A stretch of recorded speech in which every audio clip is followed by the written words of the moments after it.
పాకిస్తాన్ మధ్య ఉద్రిక్త పరిస్థితులు ఉన్నాయి. చైనా పాకిస్తాన్కి సపోర్ట్ చేసింది, చైనా పాకిస్తాన్కి ఆయుధాలు సప్లై చేసింది. అలాంటి సమయంలో చైనా నౌక ఒకటి మన హిందూ మహాసముద్రం వైపు వస్తుంది. ఎందుకు ఈ నౌక ఇటువైపు వస్తుంది అనే విషయంపై ఇప్పుడు ఆందోళన వ్యక్తమవుతుంది. భారత్ను చైనాకు సంబంధించిన స్పై షిప్, అది రీసెర్చ్ షిప్ అని చెప్తూ ఉంటారు, కానీ అది స్పై షిప్ అని కూడా తెలుస్తూ ఉంటుంది. చైనా మాత్రం దాన్ని రీసెర్చ్ షిప్ అంటుంది, కానీ భారతదేశం మాత్రం దాన్ని గూఢచర్యం చేసే షిప్ అని భావిస్తూ ఉంటుంది. భారతదేశంతో పాటు పలు దేశాలు చైనాకు సంబంధించిన ఈ రీసెర్చ్ షిప్స్ని గూఢచర్య షిప్స్ కానీ చూస్తుంటాయి. ఈ షిప్ పేరు డాయాంగ్ ఈ హవో. ఇది రీసెర్చ్ షిప్ అని చైనా చెప్తుంది, కానీ అది రీసెర్చ్ షిప్ కాదు, స్పై షిప్ అని అంటూ ఉన్నారు. ఆ గూఢచర్య షిప్ మన హిందూ మహాసముద్రం వైపు వస్తుంది. ప్రస్తుతం శ్రీలంక అటువైపున ఉంది, శ్రీలంకకు అవతల వైపున ఉంది.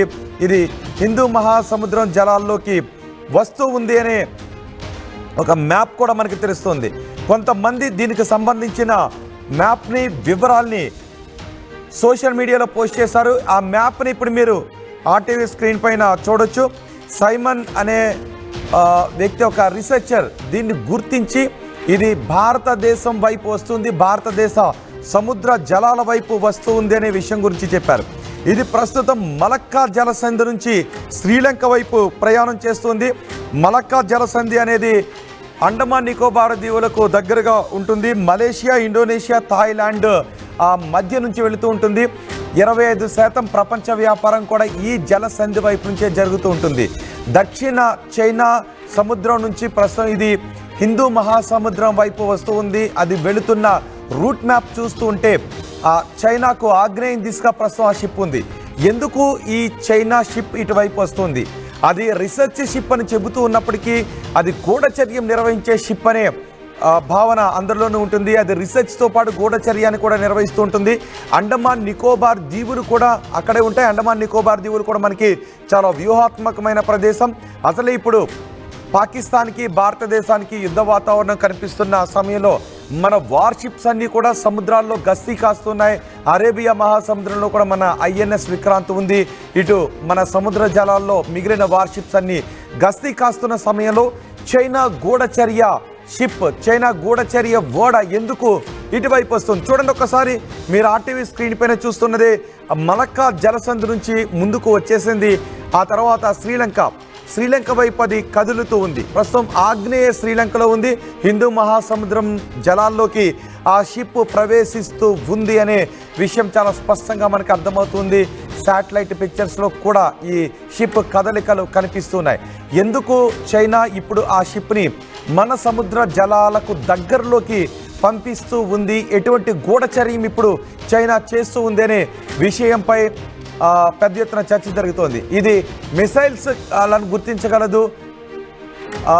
సముద్ర జలాల్లో ఇతర దేశాల వార్షిప్ల కదలికలను కూడా ఈ షిప్ గుర్తించి గూఢచర్యం నిర్వహిస్తుంది.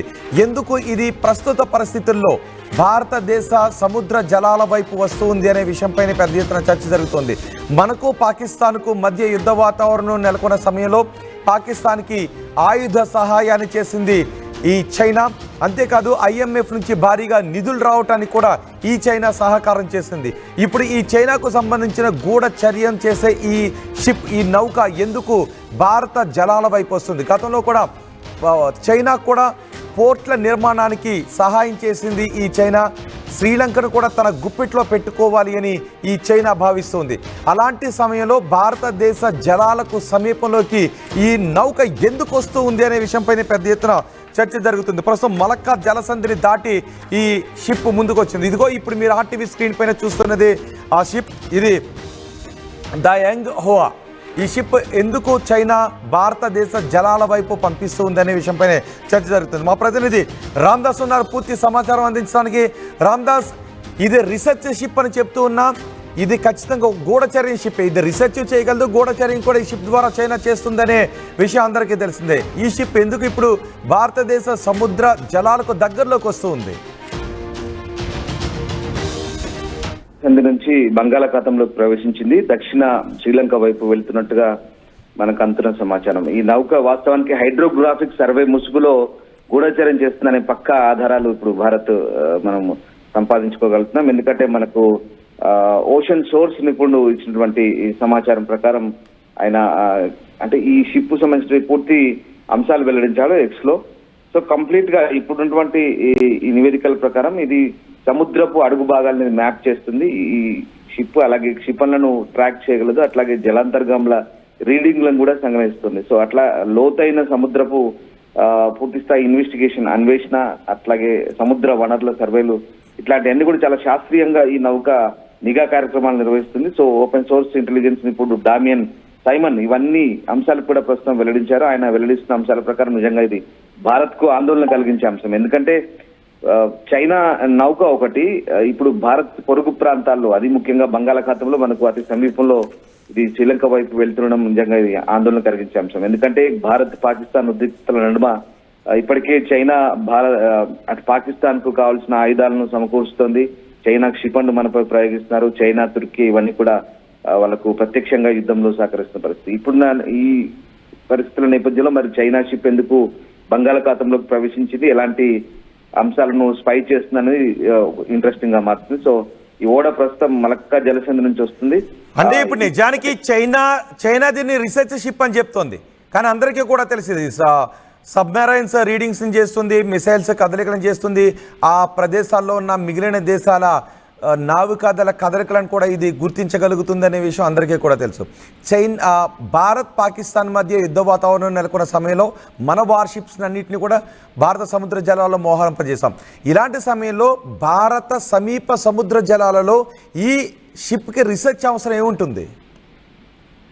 అది ఇప్పుడు మనకు అందరూ చిక్కని ప్రశ్న. ఎందుకంటే చైనా నౌకలు భారత జలాంతర్గములు విడుదల చేసే శబ్ద సంకేతాలు చాలా రహస్యంగా అడ్డగిస్తున్నాయన్న ఆరోపణలు కూడా ఉన్నాయి. ఏపీజే అబ్దుల్ కలాం సంబంధించినటువంటి ఇంటిగ్రేటెడ్ టెస్ట్ రేంజ్ ఒకటి ఉంది, అక్కడ నిర్వహించిన క్షిపణి పరీక్ష కాల్పులను కూడా ఇది పర్యవేక్షించినట్టు తెలుస్తున్నారు. అలాగే నిఘా కోసం ముఖ్యంగా చైనా గూఢచారి ఉపగ్రహాలు కీలకమైన కోఆర్డినేట్లను ప్రసారం చేసినట్టుగా అర్థమవుతుంది. 2021లో ఈ పలావులోని అది ఏమంటారు ఎకనామికల్ జోన్ లో కూడా ఇది అనధికారిక కార్యకలాపాలకు పాల్పడినట్టు చైనా గూఢచారి నౌకను ది యాంగ్ హావోను అప్పుడు అరెస్ట్ చేశారు. ఆ నౌక సంగ్రహిస్తున్న డాటాకు సంబంధించి కూడా జలాంతర్గామి యుద్ధానికి చాలా సందర్భోచితంగా ఉన్నట్టుగా మనకి ఇక్కడ అర్థమవుతుంది. సో ఆ రకంగా అంటే కంప్లీట్ గా మన జలాంతర్గాములు ఏవైతే ఉన్నాయో వాటికి సంబంధించినటువంటి ఇన్ఫర్మేషన్ సేకరిస్తుంది. దీని ద్వారా అంటే సముద్ర మార్గంలో భారత్ ను చేసినటువంటి కార్యకలాపాలను పసిగట్టడం ద్వారా అటు చైనా పాకిస్తాన్ కు పరోక్షంగా సహకరిస్తుందనే ఆరోపణలు అయితే ఉన్నాయి. సో ఖచ్చితంగా ఇది గూఢచర్యం చేసడానికే సముద్రంలోకి ప్రవేశించడం మనకు అర్థమవుతుంది. ఇప్పుడున్న పరిస్థితుల నేపథ్యంలో ఎందుకు మరి చైనా గూఢచారి నౌక అనుమానాస్పదంగా తిరుగుతుందనేది నిజానికి రామ్దాస్ మనం దీన్ని అనుమానాస్పదంగానే చూడాలి. ఎందుకంటే ఏదైనా యుద్ధ వాతావరణం నెలకొన్నప్పుడు మిత్ర దేశాలకు సహాయం చేయటానికి ఆయా దేశాలు ఖచ్చితంగా ఇలాంటి సమాచారాన్ని సేకరిస్తాయి. నిజానికి 1971లో మనం బంగ్లాదేశ్కి సపోర్ట్ చేసినప్పుడు కూడా మన ఐఎన్ఎస్ విక్రాంత్ని అక్కడికి పంపించాం. అంతకుముందు బంగ్లాదేశ్లో సముద్ర జలాలను మనం పరిశోధించాం, పాకిస్తాన్కి బుద్ధి చెప్పడానికి ఆ సముద్ర మార్గాన్ని మనం పరిశోధించాం, మ్యాప్ అంతా తయారు చేసి ఆ తర్వాత పాకిస్తాన్కి మనం బుద్ధి చెప్పాం, బంగ్లాదేశ్కి మనం సపోర్ట్ చేసాం. అంటే ఇలాంటి పరిస్థితుల్లో ఈ రీసెర్చ్ షిప్స్ అనేవి ఒక దేశానికి సహాయం చేయడానికి ఉపయోగించే సమాచారాన్ని సేకరిస్తాయనే విషయం ప్రపంచానికి తెలుసు. సో ఇప్పుడు యుద్ధ వాతావరణం నెలకొంది, చైనా పాకిస్తాన్కి సపోర్ట్ చేస్తుంది, పాకిస్తాన్ మనం చితక్కొట్టాం, చైనా పాకిస్తాన్కి పంపించినటువంటి ఎయిర్ డిఫెన్స్ వ్యవస్థలన్నింటినీ కూడా మనం నిర్వీర్యం చేశాం. ఇప్పటికీ పాకిస్తాన్ రగిలిపోతుంది, ఓడిపోయామని రగిలిపోతుంది. ఈ సమయంలో చైనాకు సంబంధించినటువంటి షిప్స్ రీసెర్చ్ పేరుతో సముద్ర జలాల్లోకి రావడం అనే దాన్ని ఖచ్చితంగా అనుమానించాల్సినటువంటి విషయమే, అవునా? డెఫినెట్ గా. అంటే గత సంవత్సరం కూడా ఇదే జరిగింది. గత సంవత్సరం కూడా చైనా గూఢచారి నౌక జియాంగ్ యాంగ్ హాంగ్ అంటారు, ఇది జియాంగ్ యాంగ్ హాంగ్ 1 మనకి ఇక్కడ భారతదేశం యొక్క క్షిపణి అగ్ని 5ని పరీక్షించినప్పుడు ఇది ఖండాంతర బాలిస్టిక్ క్షిపణి ICBM గా దీన్ని పరిగణిస్తారు. సో భారతదేశ తూర్పు సముద్ర తీరంలో కొన్ని నౌకలు మోహరించాయి. అప్పుడు కూడా మనం బాలాసోర్ పరీక్ష క్షిపణి కాల్పులను ఇది పర్యవేక్షించినట్టుగా తెలుస్తుంది. అంతేకాకుండా ఈ నౌకలు విశాఖపట్నాన్ని కూడా సమీపించి భారత అణు బాలిస్టిక్ క్షిపణి మోస్ జలాంతర్గాములను కూడా ఇవి కొంత పరీక్షించినట్టు తెలుస్తుంది. సో మొత్తం మీద భారతదేశ జలాంతర్గామి వ్యవస్థను పసిగట్టడం ద్వారా అంటే మన సామర్థ్యాలను టెస్ట్ చేస్తున్నాయి. మనం ఏ రకంగా ఏ రూట్ లో జలాంతర్గాముల ద్వారా మనం ఏ రూట్లో బలపడుతున్నాము, ఏ రకంగా మన సామర్థ్యాలు ఏంటో పరీక్షించడం ద్వారా ఒకసారి గూఢచర్యానికి పాల్పడుతున్నాయనేది పక్కా ఆధారం. మనం గతంలోనే ఈ ఆధారాలన్నీ కూడా సేకరించాం. సో ఆ రకంగా ఇవన్నీ కూడా అంటే ఈ నౌకలను మొత్తం నీటి అడుగున వాహనాలను వాటికి సంబంధించిన నిఘాను డేటానంతా సేకరించడం అయితే ప్రస్తుతం మనము ఆందోళన కలిగిస్తున్నటువంటి అంశంగానే చెప్పొచ్చు. సో వాస్తవానికి ఇప్పుడున్నటువంటి ఈ చైనా పరిశోధన నౌకలు కూడా అనేకంగా అంటే ఈ డాయాంగ్ ఈ హావో అనేది ఇది గూఢచారి నౌకగా చాలా ప్రసిద్ధి చెందింది. పౌర సైనిక అనువర్తనాలతో అనేకటువంటి శాస్త్రీయటువంటి కలిగి ఉంది. ఎందుకంటే ఇది చాలా టెక్నికల్ గా చాలా స్టాండర్డ్ గా చెప్తున్నారు. సముద్రపు అడుగు భాగాలను మ్యాప్ చేస్తాయి, క్షిపణులను ట్రాక్ చేస్తాయి, అంతేకాదు జలాంతర్గాముల కార్యకలాపాలను గుర్తిస్తాయి. అంటే ఇప్పుడున్న పరిస్థితుల నేపథ్యంలో ఇవన్నీ టెక్నికల్ ఆస్పెక్ట్స్. జనరల్ గా చెప్తే చాలా మందికి ఇది అర్థం కాదు. కానీ ఇప్పుడున్నటువంటి సిచ్యువేషన్ లో టెక్నికల్ గా చాలా సౌండ్ అది. చైనాకు సంబంధించినటువంటి ఆ షిప్ ఏదైతే ఉందో మన డేటాని సంగ్రహించడం ద్వారా కంప్లీట్ గా మనం ఏ రకమైనటువంటి ప్రణాళికలతో ఉన్నామనేది కంప్లీట్ గా పసిగట్టి శత్రువుకు ఉప్పందించేటువంటి ఖచ్చితమైనటువంటి నిర్ధారణ చేసే షిప్. రామ్దాస్, ఈ సమయంలో మనం ఒక విషయాన్ని చాలా స్పష్టంగా గుర్తు చేసుకోవాలి. టర్కీ నుంచి యుద్ధ సన్నాహాల సమయంలో టర్కీ నుంచి ఒక ఫ్లైట్ పాకిస్తాన్కి వచ్చింది. పాకిస్తాన్కి వచ్చినప్పుడు మనం ఆర్టీవీ కూడా చెప్పింది, పాకిస్తాన్కి పెద్ద ఎత్తున టర్కీ యుద్ధ సామాగ్రిని పంపిస్తూ ఉంది, అందుకే ఆ ఫ్లైట్ అక్కడికి వచ్చిందని. కానీ టర్కీ ఏం చెప్పింది అంటే మేము ఫ్యూయల్ నింపుకోవడానికి వచ్చామని చెప్పింది. కానీ ఆ తర్వాత టర్కీ సప్లై చేసినటువంటి డ్రోన్స్ను కూడా మనం నిర్వీర్యం చేసాం. ఆ విషయం ఇప్పుడు చాలా స్పష్టంగా మనకి కనిపించింది. ఆ విషయంలో కూడా చాలామంది అనుకున్నారు ఫాల్స్ న్యూస్, ఫేక్ న్యూస్, అబద్ధం అని అనుకుంటూ ఉన్నారు. కానీ ఫాల్స్ న్యూస్, అబద్ధం న్యూస్ కాదు, మనం రూఢీ చేసుకున్న తర్వాత మాత్రం మనం చెప్తున్నాం. ఆ ఫ్లైట్ని కూడా టర్కీ పంపించిన ఫ్లైట్లో పాకిస్తాన్కి పెద్ద ఎత్తున ఆయుధాలు వచ్చాయనే విషయాన్ని ఆర్టీవీ చెప్పింది. అది తర్వాత నిజమే అయ్యింది. బయటకు కూడా విషయాలు వస్తున్నాయి. ఇప్పుడు ఈ చైనాకు సంబంధించిన ఒక రీసెర్చ్ నౌక మన సముద్ర జలాలకు సమీపంలోకి వస్తుంది. మరి ఈ సమయంలో ఈ చైనా నౌకకు పనేంటి? భారత సముద్ర జలాల్లోకి సమీపంలోకి రావటానికి ఈ చైనా నౌకకు పనేంటి? రీసెర్చ్ అవసరం. భారత సముద్ర జలాల సమీపంలోకి ఈ చైనా నౌకకు రీసెర్చ్ అవసరం ఏముందనే డౌట్ కూడా ఇప్పుడు వినిపిస్తుంది. సో ఆ టర్కీ పంపించిన విమానాన్ని ఇప్పుడు చైనా పంపిస్తున్నటువంటి రీసెర్చ్ నౌక అనే చెబుతున్న దాన్ని మనం పోల్చి చూసుకోవాల్సిన అవసరం ఉందా రామ్దాస్? డెఫినెట్ గా టర్కీ కూడా అదే పని చేస్తుంది. తుర్కిష్ మేడ్ సోంగార్ క్షిపణులు, కమికాజ్ డ్రోన్లు ఇవన్నీ కూడా భారత్ పై అటాక్ చేయడంలో పూర్తి స్థాయిలో ప్రత్యక్షంగా, పరోక్షంగా కూడా కాదు, ప్రత్యక్షంగా టర్కీ మనతో యుద్ధంలో పాల్గొంది. మొన్న టర్కీ మిలిటరీ అధికారులే కోఆర్డినేట్ చేశారు మొన్న యుద్ధం అంతా కూడా. వాళ్ళ డ్రోన్లు దాదాపు 400 డ్రోన్లు భారత్ పై ప్రయోగించారు. మనం అది చాలా క్లియర్ గా అసిన్గార్డ్ డ్రోన్లు అంటారు, టర్కిష్ మేడ్, అవన్నీ కూడా పాల్గొన్నాయి. అంతేకాదు 2 డ్రోన్ ఆపరేటర్లు కూడా మనం చేసిన దాడిలో చనిపోయారు. అంటే వెరీ క్లియర్ అక్కడ టర్కీ మనతో యుద్ధంలో పాల్గొంది. ఇప్పుడు చైనా కూడా మిలిటరీ ఆయుధాలను సరఫరా చేస్తున్న పరిస్థితి. ఈ 2 దేశాలు కూడా పాకిస్తాన్ కు 100% సహకరిస్తే మనకు అర్థమవుతుంది. ఇప్పుడు ఈ నౌక, సముద్రపు నౌక చాలా క్లియర్ గా కంప్లీట్ గా మన సముద్రపు అడుగు భాగాలను మ్యాప్ చేస్తుంది, క్షిపణులను ట్రాక్ చేస్తుంది, జలాంతర్గాముల రీడింగ్లు చేస్తుంది, లోతైన సముద్ర అన్వేషణ చేస్తుంది, సముద్ర వనరులు ఏమేమి ఉన్నాయనేటువంటి పూర్తిగా సర్వే చేస్తుంది. చాలా శాస్త్రీయంగా, చాలా పక్కాగా ఈ నౌక నిఘా కార్యక్రమాలకు ఉద్దేశించిందే. భారతదేశం సంబంధించినటువంటి రక్షణ సామర్థ్యాలకు సంబంధించిన నిఘాను చేస్తూ ఆ డేటాను ట్రాక్ చేస్తూ కంప్లీట్ గా భారత్ కు డ్యామేజ్ చేసే పనిలో కనిపిస్తోంది. సో ఓపెన్ సోర్స్ ఇంటెలిజెన్స్ ఇప్పుడు డామియన్ కూడా అదే షేర్ చేస్తున్నాడు. ప్రస్తుతం షేర్ చేస్తున్న మ్యాప్స్ ప్రకారం ఇది పక్కాగా బే ఆఫ్ బెంగాల్ లోకి ఎంటర్ అయింది, దక్షిణ శ్రీలంక వైపు వెళ్తుంది, భారతదేశాన్ని సమీపిస్తుంది. అంటే ఇక్కడ మనకు చాలా వ్యూహాత్మక స్థావరాలు ఉన్నాయి. ఈస్టర్న్ నేవల్ కమాండ్ ప్రాంతంలో మనకి ఇందాక చెప్పినట్టుగా పారాదీప్ కావచ్చు, బాలాసోర్ దగ్గర నుంచి మనకు క్షిపణి ప్రయోగాలు ఉంటాయి.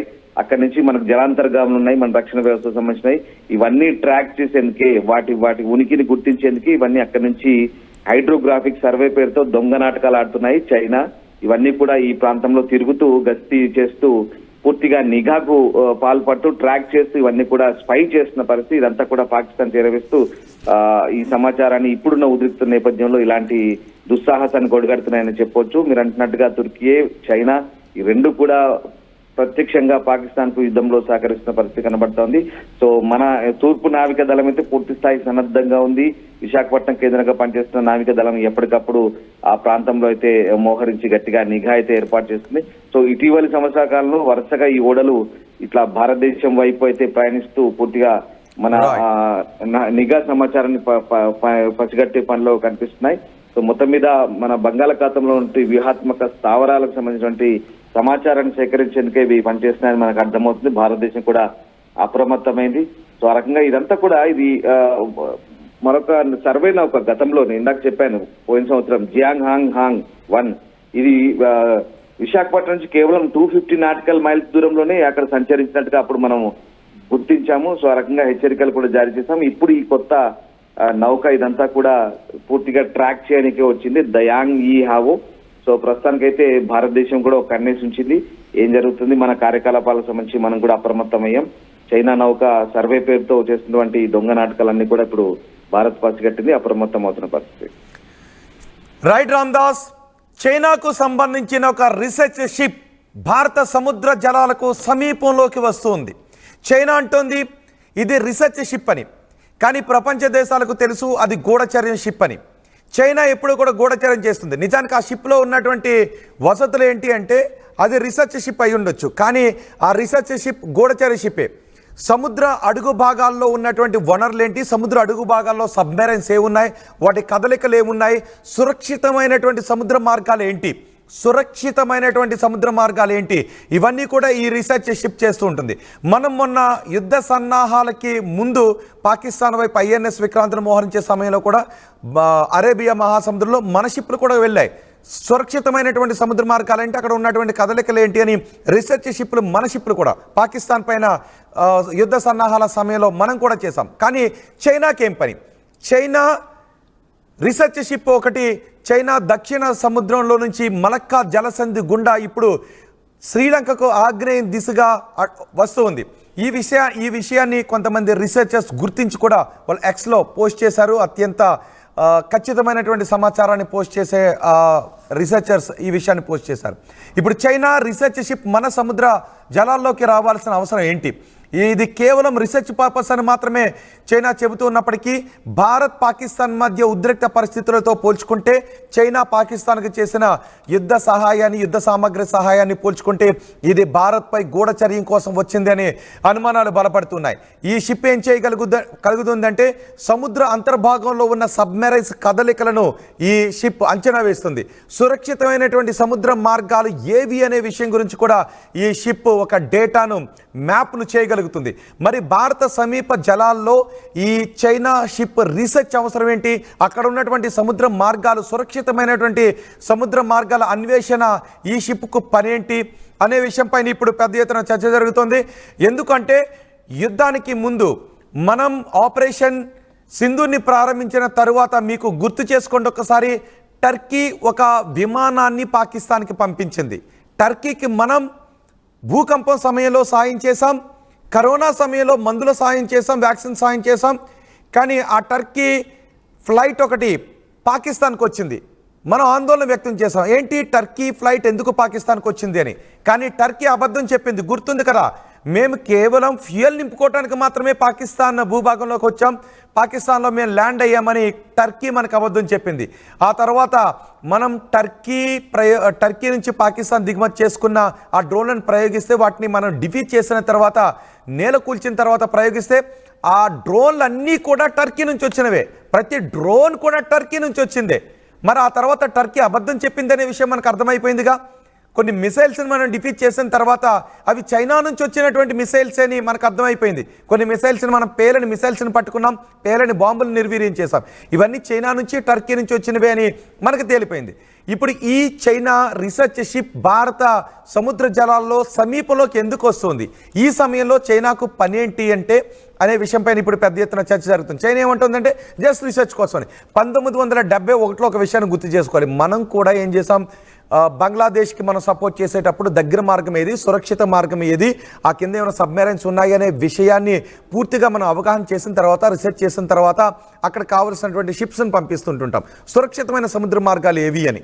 సో ఇప్పుడు భారత సమీప జలాల్లో చైనాకు ఆ సురక్షితమైన సముద్ర మార్గాలు ఏవి, సముద్ర అడుగులో ఏముంది అనే పని చైనాకు ఎందుకు అనే విషయంపైన ఇప్పుడు చాలా క్వశ్చన్స్ వస్తున్నాయి. ఇంతకు ముందు ఒక క్రూడ్ ఆయిల్ షిప్ కూడా వస్తూ ఉంటే దాన్ని మన బలగాలు ఆపేశాయి. అందులోకి వెళ్ళి చూస్తే 21 మంది పాకిస్తాన్కి సంబంధించినటువంటి దేశీయులు ఉన్నారు కాబట్టి ఎవరిని కూడా భారత భూభాగంలోకి వాళ్ళు రావద్దు అని సముద్రం మధ్యలోనే లంగర వేయించారు మన నావికా దళాలు. ఆ తర్వాత అది క్రూడ్ ఆయిల్ షిప్, వేరే దేశానికి చెందిన షిప్, అందులో పాకిస్తాన్కి చెందినటువంటి వాళ్ళు పనిచేస్తూ ఉన్నారు అనే విషయాన్ని రూఢి చేసుకున్న తర్వాత ఓకే వాటికి ఆంక్షలు సడలించారు, వాటిని వెళ్ళొచ్చు అన్నారు. కానీ వాళ్ళు ఎవరిని భారత భూభాగం పైన దిగొద్దు అని నిన్ననే ఆదేశాలు జారీ చేశారు. ఇప్పుడు చైనాకు సంబంధించిన ఈ రీసెర్చ్ షిప్ భారత సముద్ర జలాల్లోకి సమీపంలోకి ఎందుకు వస్తుంది అన్న దానిపై కూడా మన వాళ్ళు దానిపైన రీసెర్చ్ చేస్తూ ఉన్నారు. ఎప్పటికప్పుడు ఆ షిప్ కదలికలను పరిశీలిస్తున్నారు, పర్యవేక్షిస్తూ కూడా ఉన్నారు. ఒకవేళ ఆ షిప్ భారత జలాల్లోకి ఇంకా డీప్లోకి వస్తూ ఉంటే కొన్ని ఆంక్షలు కూడా జారీ చేసే అవకాశం కనిపిస్తుంది. మీరేమనుకుంటున్నారు? చైనా రీసెర్చ్ షిప్, మనం ఇది గూఢచర్య షిప్ అంటున్నా, ఎందుకు వస్తుందనే అనుమానం మీకు కలుగుతుంది? మీ అభిప్రాయాన్ని కామెంట్ బాక్స్లో తెలియచేయండి.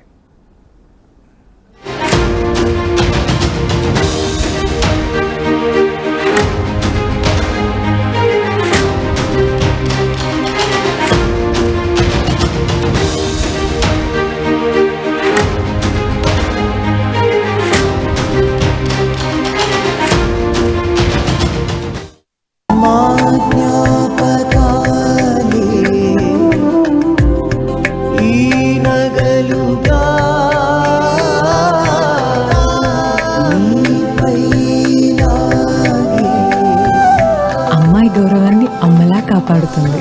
Gokulam signature jewels.